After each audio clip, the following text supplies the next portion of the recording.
इकडे नवी मुंबई महानगरपालिकेचे 8,000 सफाई कर्मचारी संपावरती जाणार आहेत. समान काम समान वेतन देण्यास पालिकेनं नकार दिलाय.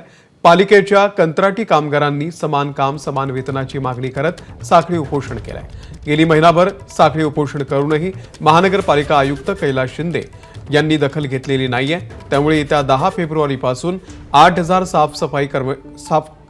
सफाई करणारे कर्मचारी हे संपावरती जाणार आहेत. त्यामुळे शहरातील पाणी पुरवठा विभाग, रुग्णालय, घनकचरा विभाग कोलमडून पडणार आहे. महानगरपालिका आयुक्तांना बिल्डरांच्या प्रॉपर्टी एक्झिबिशनला भेट देण्यास वेळ आहे, मात्र कामगारांना भेटायला वेळ नसल्याचा आरोप करण्यात आलाय.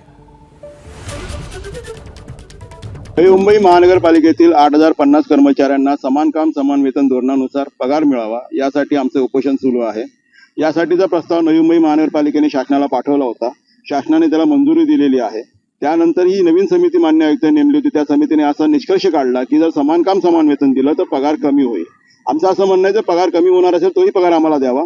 यासाठी आम्ही उपोषणाला बसलेलो आहोत.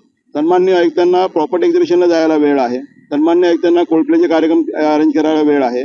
त्यांनी आम्हाला चर्चेला बोलवलेलं नाहीये आणि त्या आमच्या समस्या जाणून घेत नाहीयेत. यासाठी निषेध म्हणून आम्ही हे त्या ठिकाणी उपोषणाला बसलेलो आहोत आणि काळे झेंडे दाखवून आयुक्तांचा निषेध करतोय. एबीपी माझा, उघडा डोळे बघा नीट.